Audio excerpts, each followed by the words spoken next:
Good morning, students. How are you? Class 6. So, chapter number 3 is fiber to fact. So, today I am going to teach you last page history of clothing material. So, before this, we have already studied about the natural fibers versus synthetic fibers. So, let's start. What is the history of clothing material? So, in ancient time, what is the meaning of ancient time? पुराने time में clothing consist जो कपड़े बनते थे of leather फर, चमड़े के, फर के, leaves, पत्तियों से, एंड ग्रास, उनको रैप्ड करते थे, उनको मोड़ते थे और टाइट अराउंड द बॉडी, किसी भी बॉडी के चारों तरफ उसको टाइट करके बांधते थे. So grass vines and hairs, जो अंगूर की बेल है, and hairs of animals, animals के hairs were twined to make clothes, और उनसे क्या बनते थे? कपड़े बनते थे. Egyptians were the first to discover and use cotton about 14,000 years ago. Egyptian ने सबसे पहले 14,000 ईयर एगो पहले इसका डिस्कवर किया था, कॉटन का. Both cotton and flax were grown near the river Nile. अब कॉटन और फ्लैक्स, इन दोनों का ग्रो कहाँ हुआ? कौन सी रिवर के साइड में हुआ? कौन सी रिवर के नियर हुआ? Here is the question arise कि कौन सी नदी के पास में कॉटन और फ्लैक्स का राइज हुआ? रिवर नाइल,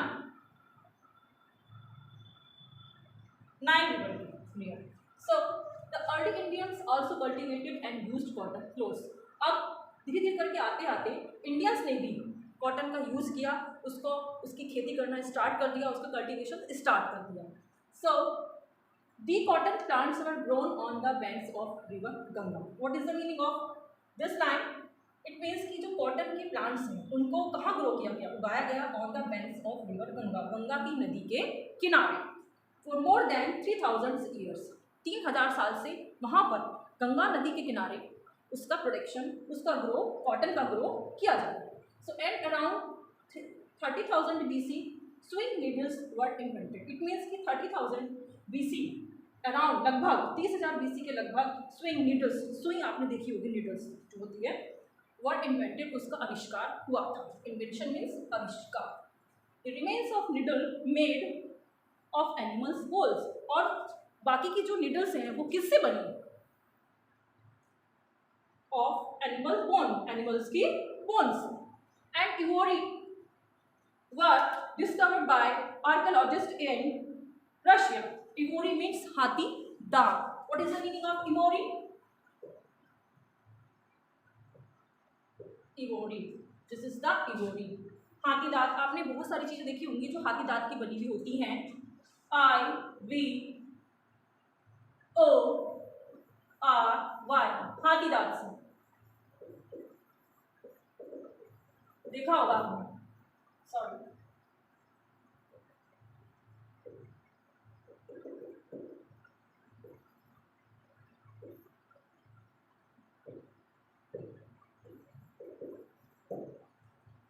so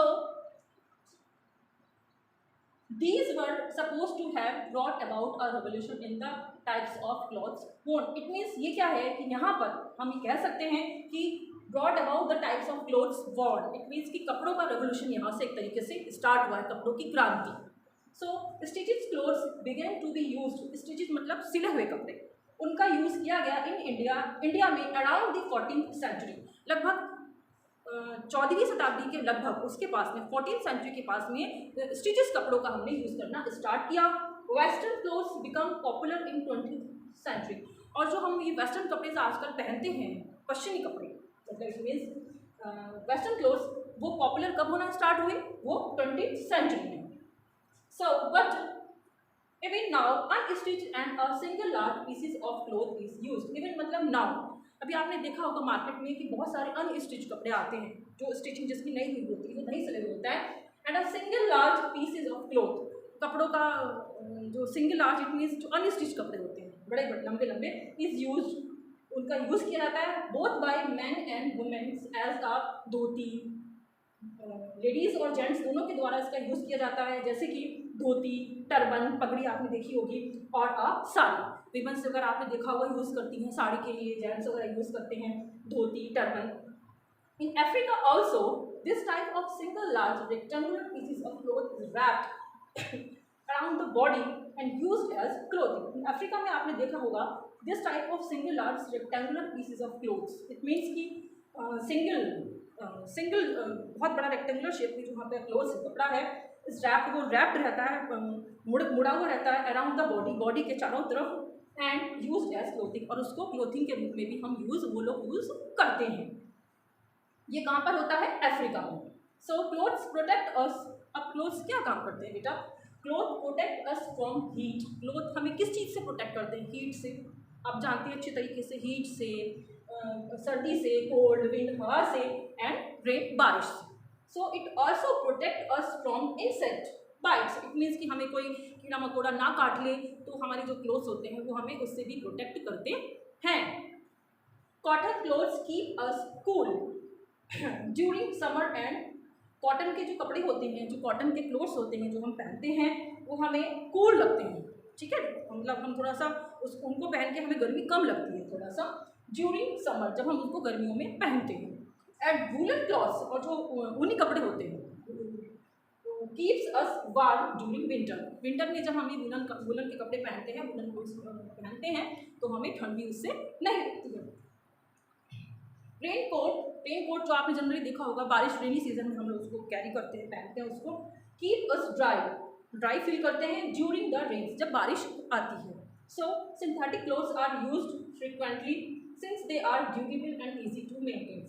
आपने देखा होगा कि आज के टाइम पे सिंथेटिक कपड़ों का भी बहुत ज़्यादा उनका यूज़ किया जा रहा है, बहुत, सिंस दे आर, क्योंकि वो बहुत ज़्यादा ड्यूरेबल होते हैं, टिकाऊ होते हैं, ठीक है, एंड ईजी टू मेंटेन, और उनको मेंटेन करना बहुत ज़्यादा इजी होता है। जैसे कि आपने उसके बेनिफिट्स में पढ़ा था कि उसमें आयरन की उसमें ज़रूरत नहीं होती है, उसमें स्क्रम्बल, उसमें क्रीज बहुत आसानी से नहीं पड़ती है, और वो बहुत जल्दी वाटर कम एब्जॉर्ब करते हैं, बहुत जल्दी वो सूख जाते हैं। तो in this sense, so silk clothes are highly valued. Silk के कपड़े होते हैं वो थोड़े से महंगे होते हैं ज़्यादा, बिकॉज ऑफ देयर शिमरिंग, उसमें बहुत ज़्यादा चमक होती है। एपरिंग एंड प्रोडक्शन कॉस्ट, उसकी प्रोडक्शन कॉस्ट भी ज़्यादा होती है, इसलिए बहुत ज़्यादा हाईली वैल्यूड होते हैं। So therefore we can choose the type of clothes we want. It means कि हम आज के टाइम पे जो भी कपड़े हम पहनना चाहते हैं, जो हम चाहते हैं, तो वो हम चूज़ कर सकते हैं to wear from a wide variety of fabrics, क्योंकि आज के टाइम पे मार्केट में बहुत ज़्यादा वाइड, बहुत घनी फैब्रिक्स की क्या है, वैरायटी है। So now your topic is finish. Thank you.